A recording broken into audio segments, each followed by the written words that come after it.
Hi, Lisa White with IVF Manifesting a Miracle, here for a soul sister conversation with my friend Carlyn Neek from Canada. How are you, Carlyn? I'm doing really well. Thanks for having me. I'm so excited Yay. for this soul sister conversation. Sounds like my kind of conversation. Oh, I know. Even though we're in different parts of the world, right? You're in Alberta, in Yeah. Calgary. I am, yes. And where are you? Actually, you're in on the west side too, aren't you? Denver, Yeah. Colorado area. Right. We're in the same time zone. That's right. So Similar climate too. Yes, yeah, surrounded in mountains and the beauty. Yeah. You too are an occupational therapist, and I'm so honored to be connected with you.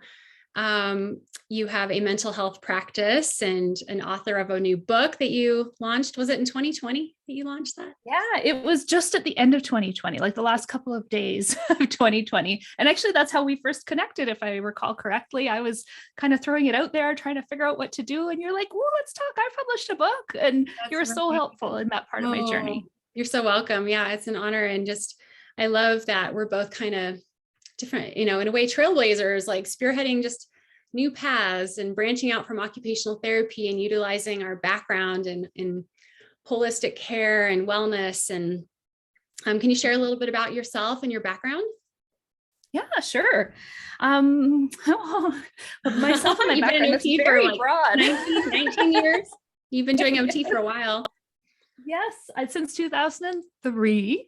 And yeah, I love being an OT. It's how I think, it's how I experience the world. I remember in high school doing a quiz to find out what I should be when I grew up. And it said a flight attendant. And I was like, well, no, I actually ended up being a flight attendant for 4 years while I was in university. Oh, cool. and a YMCA director. And I thought, well, that's probably not going to pay me much money. And then occupational therapist, I looked into that and went, wow, like it's sort of this best of so many worlds. It's a helping profession. It's creative. It's outside the box. It's caring. And I've loved it ever since. So I'm feeling very grateful to have this profession, but I also have started providing other services. I'm coaching other OTs in a group coaching program. And it's been a nice way to, do different things. And it's called Activate Vitality, right? Yes. Yeah. Fully. Yeah. It's, I initially pitched it. Actually, I wanted to serve. My favorite clients in my mental health practice are really smart, deep, big thinkers, really sensitive, big feelers, deep feelers. And then they're often stuck because of that intense inner experience, overthinking, or feeling, and then sometimes paralyzed. And I thought, if I want to have more flexibility and freedom in my life, how do I find more of those people and help them in a non-clinical capacity? Because I was often seeing them when their depression or their anxiety or their PTSD were impacting them so much that they had been off work for over a year. And then they would be referred to me. And I thought, wow, wouldn't it be great to get ahead of this and help people before they get to that point? And I could do that on a broader scale if I reach out and provide something that is non-clinical, outside the box, outside of, online, and reaching more people, having more impact. And I ended up, over a process of trialing my process, niching down to helping professionals, and then niching down to coaching other occupational therapists, which has been really fun. I certainly would help other people who fit that description, but it's been pretty cool that OTs really dig this. And I love it. It's just an amazing path, right? And staying curious, which I want to highlight your book. It's a beautiful, beautiful book. And it was released, you said was it 2020? End of 2020, yes. And I released my book in 2022. How incredible was the pandemic? And it's like things are shifting and an exciting time, right? Exactly. But you have a beautiful quote in this book, and I want you to talk about it too. But the quote I want to highlight: "Let your curiosity be greater than your fear." You have a quote in there, and Pema Chodron, if I'm pronouncing it right. So I think, for my audience too, I love helping individuals be open to the path in their life, however it unfolds. Like for my clients and those going through fertility challenges, those navigating infertility, IVF. It's just like a lot of times the women are very type A, right? They want to, like control every bit of it. It's hard to kind of deal with the overwhelm and deal with like making the right decisions and being really hard on themselves. And there's so much that I love in your book, which is like a beautiful guide to help you kind of keep track of different things in your life, whether it's habits. I know you're big into that. We can talk a bit about that, but just loving yourself through hard things. Yeah. Staying curious, staying open. Like, I just love that that's what you're all about. Well, and so much of stuff, like when we think about pain and suffering, we can think about pain in terms of physical pain, emotional pain, distress.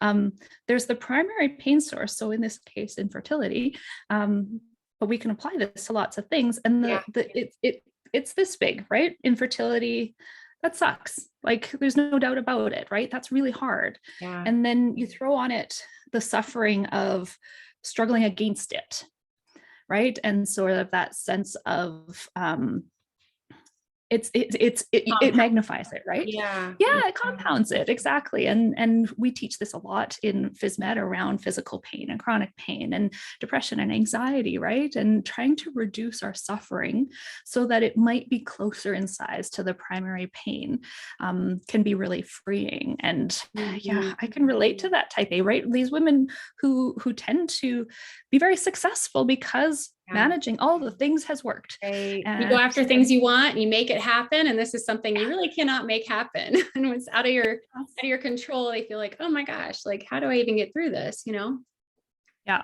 And the theoretical frame of reference that I use heavily throughout my book and through my program is acceptance and commitment therapy. And the primary goal of acceptance and commitment therapy is to create psychological flexibility so that we can engage in life, in our values, in doing the things that really matter to us. And so we could all use a little more psychological flexibility, which reduces suffering. Yeah, thanks for explaining that, because a lot of people might not be familiar with ACT, the acceptance and commitment therapy. And that's kind of what your planner addresses, helping us be able to navigate, have tools to stay the path, right? To have the resilience to stay in alignment. So as far as like some strategies, I know if women who are just in this place of, let's say, just those hard feelings, right? Feeling that disappointment, fear of the unknown, fear that something bad, quote, could happen again. Like, I'm a big believer, and I know you are too. We must kind of allow all of the feelings, like feeling it all. I have a whole chapter in my book on all of that, dealing with really hard emotions and hard things, and allowing them to surface and having the tools to safely, like, as you say, be adaptable to navigate through these. Do you have any reflections or thoughts around this? Absolutely. I think there's a disservice that comes from the whole good vibes only, think positive thing, right? And there is a lot of room for thinking positive when it's appropriate, but when we are shaming ourselves for having difficult feelings because we should be more positive, no, you should feel what you feel. Like, it's important. And in fact, when you're trying to push it away or deny it, it's going to stick around and bug you longer until it comes out. So better to you resist, persist. Isn't that what the saying is? What you resist. Exactly. Yeah. And so I talk a lot about trying to turn toward it, be kind to it. And that's the acceptance part of acceptance and commitment therapy. That doesn't mean you're like, this is fantastic, this horrible thing happening in my life. No, but can I be kind to myself in this moment? Can I be kind to my heart in this moment? Can I have compassion for myself and experience these feelings and let them come and go as they wish? Because they will come and go. They'll vacillate, right? But if we're trying so hard to push them away, they tend not to move. We're actually engaging with them longer, and they tend not to move on as quickly. I think you bring up a really good point. When I think back, like one of the first steps I think for people is to acknowledge that they may need help to start or grow their family. It is a hard thing to accept. Maybe you need IVF. And I came to that realization, okay, this is one thing that I need to start. We had some different male factor issues and I had polyps and things. And they're like, IVF is going to be like the route for you really to go. At least that's where we started. So it's like accepting, okay, I need some help to start and grow my family. And I think for a lot of people, even just getting to that starting point is really, really hard. So they're already coming up with a lot of resistance to it, which I would imagine it feels like, and you tell me, I didn't have this experience, but does it feel like your body's betraying you? Like you're almost turning on yourself? I didn't really feel that way. Okay. I know like it's an interesting feeling. I'm like trying to transport myself back to that time, but it's like what our bodies were intended to do, right? It's like, okay, we need some help here. And I wouldn't say I looked at it like betrayal. I was pretty, I want to say loving myself through this, focusing on what I could control. I was really aware of that. And I'm really honest. I'm thankful I had an OT background because I understood the mind-body connection and then really the spiritual connection through this. Like that is what is missing, I feel like. And that's why I created what I do, because it's like the clinics are so medically focused, but who's going to address all of the other things where it's like, how am I going to be so compassionate to myself? I had to love myself first to really get through this really hard ride. And that's where Hold On Baby, my title, my book comes from. So you get it, it's like that we both love Kristen Neff. I know you quoted her in the book, and that self-compassion. I like her quote, if you really want to motivate yourself, love is more powerful than fear. And so many people really try to motivate, or even don't try, maybe by default motivate themselves by shame. Oh, like I messed that up, I need to do better. And just that sense of shaming themselves. It doesn't work in parenting. It doesn't work in being a boss. And it certainly sure shouldn't come from your own self, right? And I mean, and it often does, but sometimes we need to pause and notice those thoughts as, oh, my mind is telling me. That's a tool that comes from ACT quite a bit, is that we're going to have negative thoughts, especially if you're going through something crummy. And we talk more about challenging thoughts. Like these are difficult thoughts, but they're also human nature. It's sort of part of our survival system to notice the stuff that doesn't work, right? What does Rick Hansen say? It's our minds are Teflon for the good and super glue for the bad. And it's just, it's a survival thing, right? If those prehistoric ancestors of ours didn't remember where the poison berries were or the saber-toothed tiger were and happily went skipping through again, they died. They didn't reproduce. They didn't end up here. And so we kind of have this anxious brain that served us in a different time. And so with that comes a negativity bias. So our minds, when we're having a hard time, tend to look more at what's not going well. And so being able to kind of catch those thoughts, pause and notice curiously. I notice my mind telling me that thing again. I notice my mind saying this. Some people even name that part of their mind. If there's a particular theme of challenging thoughts that come up, they might give it a name. Oh, mine's my high functioning hot mess story about my ADHD stuff. That is a good way to kind of almost like disassociate from it. Like, so we're not so attached to it. Like we've heard of the monkey mind or the monkey brain, or we could make up a name like Crazy Sue. Oh, there's that Crazy Sue again. I don't know, whatever. Exactly. That's the intention. Instead of trying to transform the thought into something shiny and sunny, the idea is just kind of disconnecting from it a bit. If we can unhook from it just a little bit with one of these types of thinking strategies and re-engage in what's important to us, then the thinking and the feeling improve. They tend to. If not, well, at least we're doing what matters. We're making choices. We're being intentional in how we're living our lives, showing up the way we wish to. So being able to, notice, be curious, explore, observe, but don't attach yourself too much to what comes up when you're feeling kind of crummy in your own head. Exactly. Mindfulness, that's a big area for you and I mean, we both with the backgrounds that we have, having tools to help you kind of quiet the mind, stay in the present, coping through challenging things, and self-regulation is a big area. More people are talking about that, I feel. Do you hear that? A lot of regulation. Yeah. I hear that talked, Yeah, it seems to be. that It's kind of cool that it's really like coming, it's common language in OT circles, but other people are understanding it too. And so it's pretty neat. And I think it's so important in parenting too, right? To be able for sure. I think that's what's regulate yourself. so strong about, what we offer. It's like this, you're teaching people skills that are going to go on for life. Whether you're starting a business, you're helping OTs, right? You want to maybe branch out into the entrepreneurial world or support them in whatever struggles they're having. And I too feel like with those I serve, these skills in preparing for parenthood, they're going to carry you through as parents. Absolutely. I mean, it doesn't just go away, like stressful events and difficult feelings, like this is life. And what are can you give like a couple tips on, how do we tap into that regulation?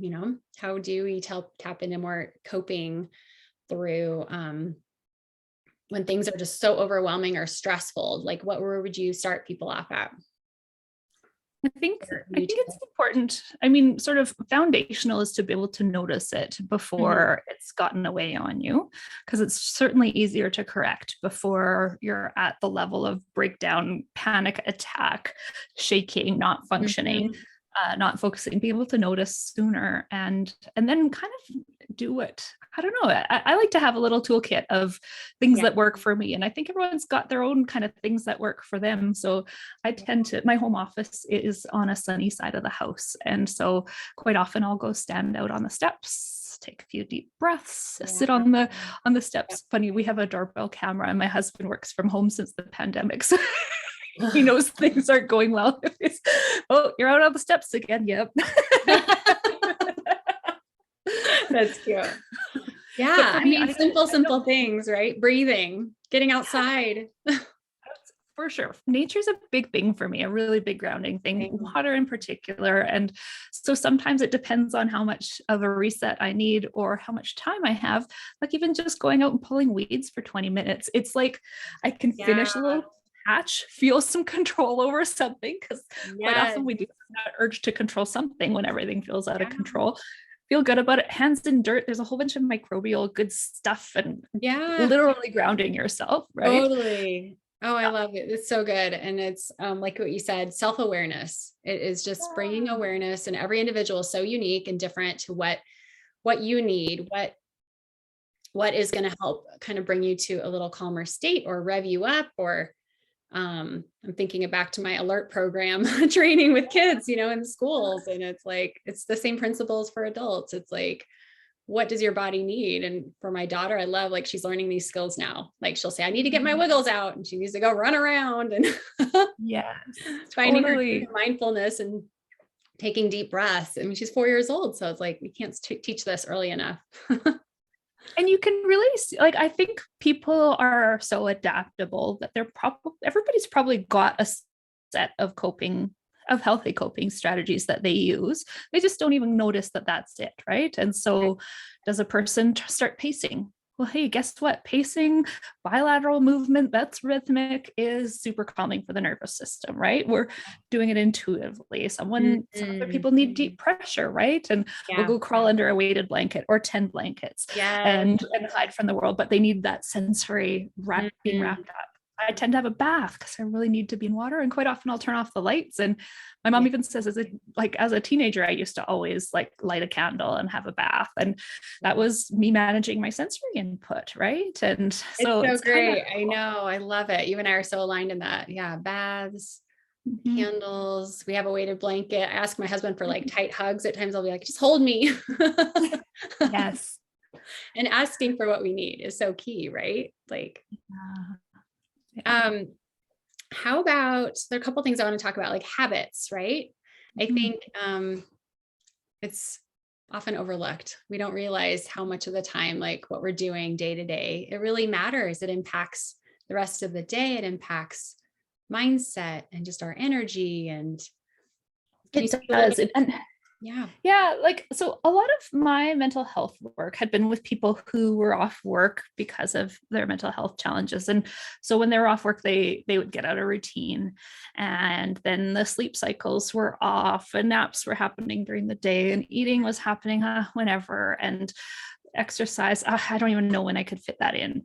And so I always used planners with these clients, and learned, like, in the process myself, having a paper planner Yep. has been super duper helpful because it creates awareness for me. So I still have my digital calendar, and that tells me who I need to meet at what time and where that is. Like, that's still goes in there. I need the reminders for Right. sure. But I use the planner more to build intention around that. And so how many of us would say, yeah, no, I haven't had time to do that? Well, let's look at how you spent your time, and be realistic. So I have people look at their intentions, look at their values each week, Mm-hmm. and so I tend to go at the beginning of the week and block out all my appointments, and then go, okay, so my intention and my values, my intention for this week is maybe I want to connect more with nature, or I want to connect more with my kids. Pick an intention. And Yeah. then my values are authentic connection, my nature, adventure, those types of things. And so as I'm kind of figuring out, okay, well, what do I need to be doing in the week to be me and feel aligned in my life? Where Mm-hmm. am I going to put that? Right. And how do I actually make that a priority? For me, having routines for those things tends to help. It takes a lot of the extra executive functioning decision making out of it. If I'm like, hey, you know what, my morning routine is kind of, I wake up early, perimenopause, thank you.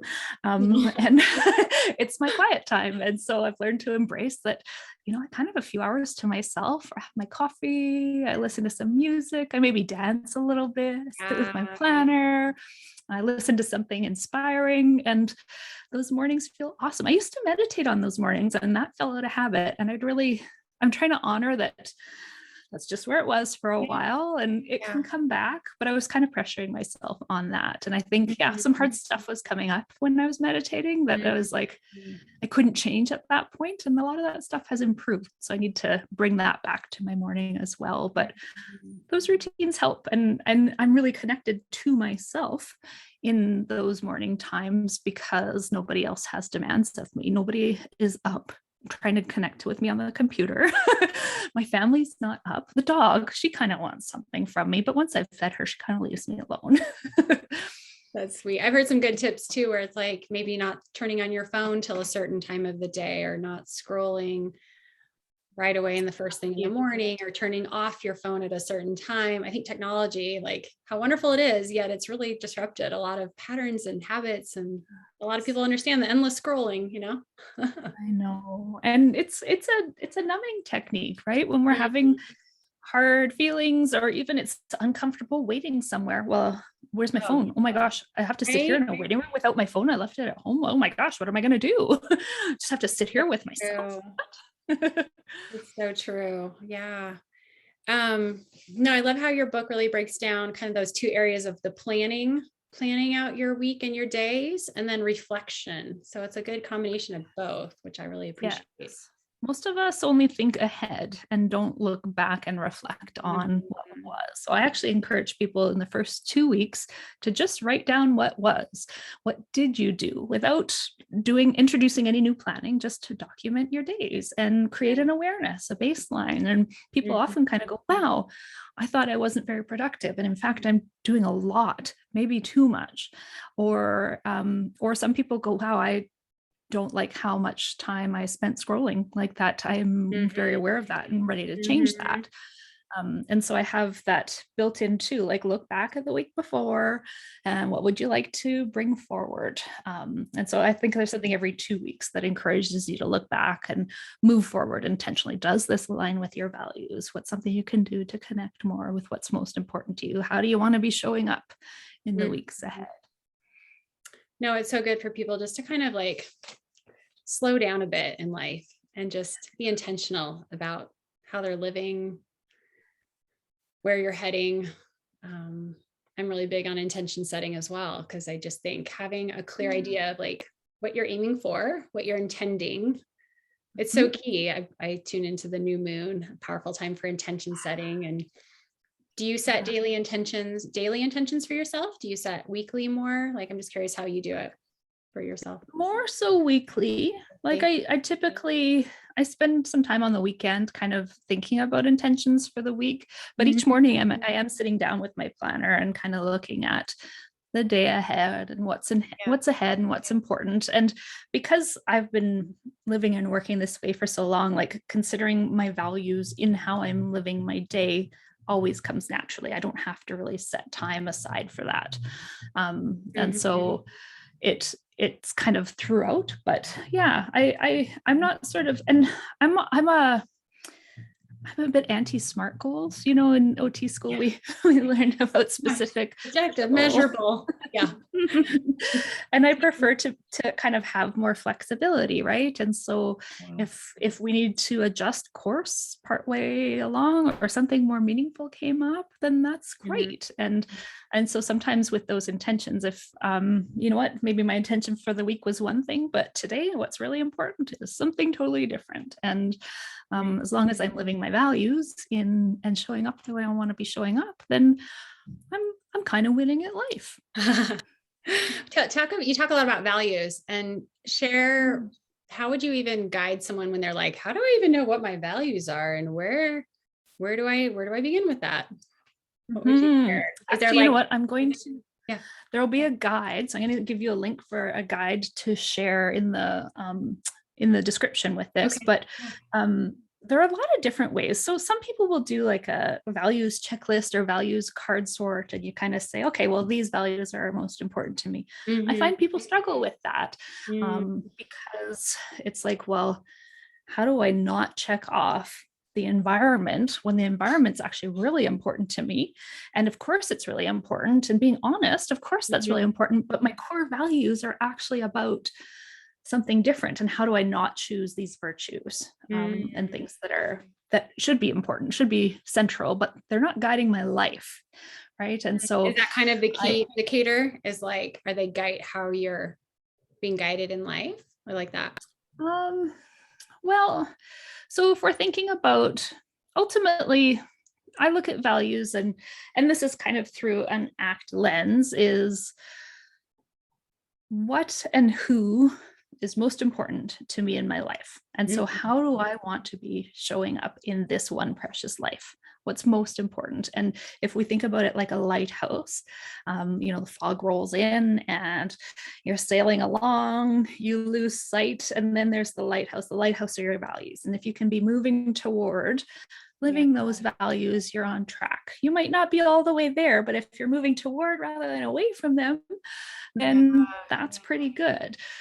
So some really fun ways to explore values are to look at flow moments, look at times where you've had that sense of flow or a sweet spot, or a day where you're like, man, like I am on top of the world, doing what I'm supposed to be doing, feeling what I'm supposed to be, like in the place I'm supposed to be.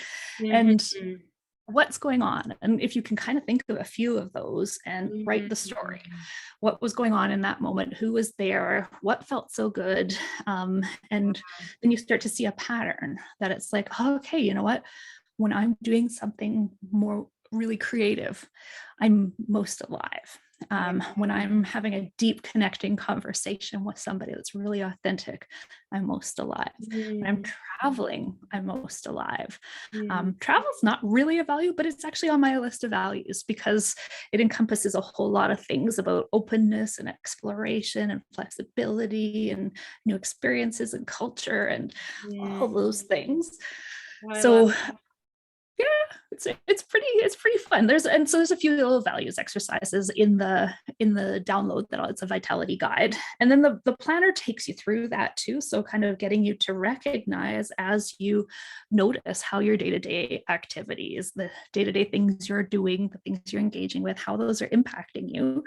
If something really frustrates you over and over again, that's something to pay attention to, because typically that means a value is being stepped on, or that you're not able to engage in a value, or somebody is not respecting your value. No, these are so good. Yeah. You're helping me reminding myself like why I started this series, the Soul Sisters. And it was right at the beginning of COVID. And I felt like this desire to connect and share, and like grew up watching Oprah and all of her like, those soul talks. And it's just so like my version of like stepping into the higher version of myself, like having these kind of conversations, like, of course, not getting paid to do these, but I love it. And it lights my soul up, Totally. One day maybe I'll get paid to do all these. I love these. Thanks for shedding light on the values. And another thing I know you're big on is having a gratitude practice. And so many people, they've heard, oh, keep a gratitude journal. And it's not like, I don't want to give people one more thing to do. Like, it's not about doing more. I'm actually all about doing less and simplifying. But even just like what you were speaking about is like tapping into the vibration and the energy, and like what makes you come alive. And can you find gratitude in your experiences, For sure. Any thoughts you'd and like I mean, there's good solid evidence that noting gratitude each day has a very positive impact on your brain, your mental health. And it's so simple to do, to take a moment. And so there's a little line in, like, it's actually not, I don't talk about it much in the book, like throughout the planner, but I was like, well, how could I not put a little line on there to note something you're grateful for each day, because it's an easy win for your brain. Like, it changes your brain chemistry. So why not do it? And it can be as simple as, this could be the worst day in the world. Like, I think about when my dad was dying, and, really horrible days in the hospital, and a very kind glance from the person mopping the floor I was grateful for, right? Like, there's gratitude in every day. And what are some small things? Maybe your coffee tasted delicious that morning before it all went sideways. Finding something is important for our brain, because again, we're kind of Teflon for the good. So sometimes we have to remind it, no, there was good today in this really hard day. It is. It's just taking a moment to, and I think, like I was sharing with the backgrounds that we've seen people in all different walks of life in our therapy backgrounds. And I think that has given me such a deeper understanding. I can see, and I can swallow, and I can walk, and I can breathe. And my mom had respiratory challenges, It's just like, the simple things that we do take for granted. It's like a gift to acknowledge that, give thanks. Yeah, absolutely. I'm grateful for our connection. Me too. I'm so good. I'll link it. You can get it on Amazon. Yep. Right. And share how people can find you through social media and your website. Sure. My website is balanceworks.online. That's for my coaching stuff. I have a YouTube channel as well. And so I'm just great. Carlyn Neek. It's just my name, Carlyn Neek. Yep. And then on Facebook, I am Carlyn Neek, or also Carlyn OT Coach. But I can give you some links. I'm getting more active on LinkedIn and Instagram too. I'm stepping up on LinkedIn as well. We'll have to connect there. We'll have to. Indeed. Yes, but I'm happy to connect wherever people want to find me. I'm in most of the places. I'm even on TikTok a little bit. I did catch you on there. I love it. We're having fun, and that's what it's about. It's like, we have a message to share, putting it out there. It's going to resonate with the right people. And like you and I feel like are not afraid to like show our goofy side, show our just having fun. That's what it's about. And what I was thinking too, when you said, I know I love to do this and I don't even get paid to do this. And I thought, actually we do, right? This is part of our business, right? That if we show up and we show the world who we are, and we show up authentically, and we connect from our heart, the right people find us. The people who need our help will find us. 100%. And we have to keep showing up. And so ultimately, in that sort of money is energy sort of way, it's important to acknowledge that this is our job actually now, which is a really fun way of, we've created jobs that align with by just showing up and being ourselves. And that's a beautiful thing. Thank you for that. It is an energetic exchange, and it's not always the financial, getting paid in many different ways through this, right? For sure. Through energy vibration. But you're right. I mean, the right clients resonate, and I love what you're creating and can't wait to see what you have in store. Do you feel like you want to write another book? I'm working on upgrading this one. So because I've self-published through Amazon KDP. And so you don't really get to choose finishings there, right? You can choose whether it's glossy or not, and whether your pages are white or cream, or whether you've got color. And planners are often on nicer paper, with an extra nice feel. And so I'm working on something that's a little more upscale. I love the accessibility of Amazon, that people from around the world can order it. They can get it on their own continent. It's a print on demand. So you kind of can't lose there, but having something that like feels kind of sexy. You're like, ooh, I like the paper. There's a ribbon on there. So I'm kind of working on that, but it's a bit overwhelming in the whole process of, getting quotes on a printer. And then I have to do a whole bunch of formatting with my Canva file. Oh boy. All the fun. Oh, I'm so grateful for this conversation. I feel like we are soul sisters, and grateful to know you. So I'll link all of your links, of course. And for anyone who's navigating through IVF and seeking some personalized fertility support, reach out to me at ivfmanifestingamiracle.com, and we'll do another soul sister conversation very soon. Thanks, Carlyn.